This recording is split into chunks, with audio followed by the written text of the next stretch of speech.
পড়াশোনা করতে কম বেশি আমাদের সবারই বিরক্তি লাগে। কেন? কারণ এর মতো বোরিং এবং এরকম ডিসগাস্টিং জিনিস আর নাই। এটা তোমারও মনে হয়, এটা আমারও মনে হয়। তাহলে পড়াশোনাকে কীভাবে আরেকটু মজার বানানো যায়, আরেকটু ইন্টারেস্টিং বানানো যায়, তো চলো আলোচনা করি আমি কিভাবে আমার পড়াশোনাকে আরেকটু ইন্টারেস্টিং বানানোর চেষ্টা করি। প্রথমেই তোমার পড়ার পরিবেশটা সুন্দর করে সেট করতে হবে। পড়ার পরিবেশ ভালো হলে তোমার এমনিতেই মন ভালো হয়ে যাবে, এমনিতেই পড়তে ইচ্ছা করবে। এই জন্য প্রথমেই তোমার টেবিলটা সুন্দর করে গুছিয়ে ফেলো। সুন্দর করে গুছিয়ে বইটা এক সাইডে রাখো, কলমগুলো সুন্দর করে এক জায়গাতে রাখো, তোমার খাতাগুলো আরেক সাইডে রাখো, এবং পড়াশোনার ক্ষেত্রে অবশ্যই টেবিলে একটা ঘড়ি রাখবে, এবং চাইলে কিছু টাটকা ফুল রাখতে পারো। যদি সেটা পসিবল না হয়, কিছু আর্টিফিশিয়াল ফুল রাখতে পারো। সুন্দর করে টেবিলটা সাজিয়ে নিবা। দেখবা যে এমনিতেই তোমার রুমে ঢুকলেই অন্য কোথাও না, তোমার টেবিলে যেয়ে বসতে ইচ্ছা করবে। এত সুন্দর করে টেবিলটা গুছিয়ে রাখবা প্রথমেই। দ্বিতীয়ত, পড়াশোনা শুরু করার আগে 1 কাপ চা বা 1 কাপ কফি খেয়ে নাও। এটা প্রথমত তোমার মনে হবে যে আমি নিজে চা কফি খাওয়ার পর এমনি তো রিফ্রেশ লাগে, এছাড়াও তোমার নিজের থেকে মনে হবে যে না, আমি পড়াশোনা করবো, জন্য নিজেকে একটা ট্রিট দিলাম। এটা কাইন্ড অফ একটা ট্রিট হিসেবেও কাজ করবে, আবার তোমার নিজেকে একটু রিফ্রেশও করবে। আবার এমনিতে পড়াশোনার ক্ষেত্রে তুমি দেখবা 1 কাপ চা বা 1 কাপ কফি আমরা কখন সব থেকে বেশি খাই? চা কফি সব থেকে বেশি খাওয়া হয় স্টুডেন্টের ক্ষেত্রে পড়াশোনা করার শুরুতে বা পড়াশোনার মধ্যে, এবং যারা আমরা কর্মজীবনে আছি তাদের ক্ষেত্রেও কোনো কাজের শুরুতে নিজেকে রিফ্রেশ করার জন্য। তো চা কফি খাইলেই এমনিতেই কিন্তু পড়া একটা মুড চলে আসে। সুতরাং পড়া শুরু করার আগে 1 কাপ চা বা 1 কাপ কফি খেয়ে নিতে পারো, বা চা কফি নিয়ে টেবিলে বসতে পারো।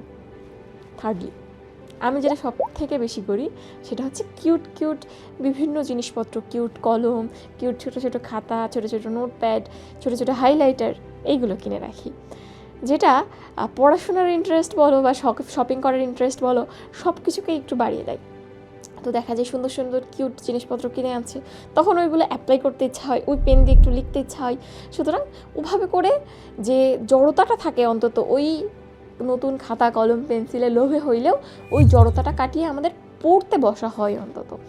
এবং তুমি দেখবা যে তুমি একটা জিনিসের সুন্দর করে নোট করছো, সুন্দর করে টপিকটা দাগিয়ে পড়েছো, ওই চ্যাপ্টারটা তোমার কতখানি পড়তে ইচ্ছা করছে, আর একটা চ্যাপ্টার ছেঁড়া বেড়া 2-1 লাইন দাগানো আছে, নোট নাই, কোনো কিছু নাই, ক্লাস কবে করছে মনে নাই, ওই চ্যাপ্টারটা তোমার কতখানি পড়তে ইচ্ছা করে।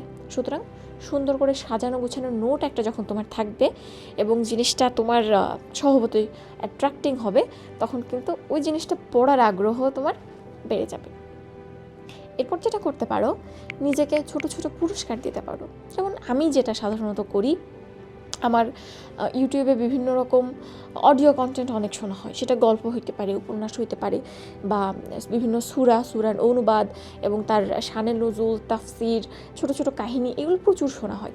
তো আমি যে কাজটা করি পড়াশোনার ক্ষেত্রে, 30 থেকে 40 মিনিট পড়ার পর হয়তো 5 থেকে 10 মিনিটের একটা ব্রেক নিই, ওই ব্রেকের ছোট্ট একটা গল্প বা এরকম ছোটো একটা ভিডিও আমি শুনে ফেলি বা দেখে ফেলি, এবং হয়তো ওই টাইমে একটু মিষ্টি কিছু বা একটু টক ঝাল কিছু, যে যেরকমটা পছন্দ করে, একটু চাটনি, এরকম কিছু খাই।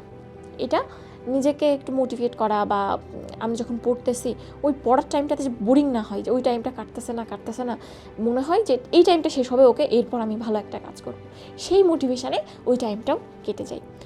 এবং টাইম স্পেসিং বা পোমোডোরো মেথডে পড়াটাও কিন্তু খুব ইম্পর্টেন্ট। পোমোডোরো মানে এখানে আমরা একটানা না পড়ে টাইমটাকে, পুরো লম্বা 5 ঘন্টা টাইমটাকে ছোটো ছোটো ভাগে ভাগ করে নিই। সেটা হতে পারে 40 মিনিট বা 50 মিনিট, বা কারো কারো ক্ষেত্রে যদি মনোযোগ দেওয়ার ক্ষমতা আরও কম থাকে 25 মিনিটও হতে পারে। ছোটো ছোটো ভাগে ভাগ করে নিই, যে 25 মিনিট আমরা পড়বো, তারপর 5 মিনিট ব্রেক নেব, বা 50 মিনিট আমরা পড়বো, তারপর 10 মিনিট ব্রেক নেব। এতে করে আমাদের ওই যে একটানা একঘেয়ে পড়ার যে ক্লান্তি বা একঘেয়েমি, ওইটা আসে না। আমরা অল্প সময়ে ফোকাসড থেকে পড়তে পারি, প্রথমত ফোকাসড থাকতে পারি, দ্বিতীয়ত ওই বিরক্তিটা আসে না যে আমাকে 5 ঘন্টা পড়তে হবে, তার থেকে আমাদের ব্রেন ভাবে না আমাকে 25 মিনিট পড়তে হবে, তারপর আমি 5 মিনিটের একটা ব্রেক পাবো। এইটাও পড়াশোনাকে ইন্টারেস্টিং করার জন্য অনেকখানি ভূমিকা রাখে। এবং ফাইনালি টাইম ম্যাপিং, অর্থাৎ তুমি একদিনে কতটুকু পড়ছো এইটা তুমি একটু ট্র্যাক করে রাখো।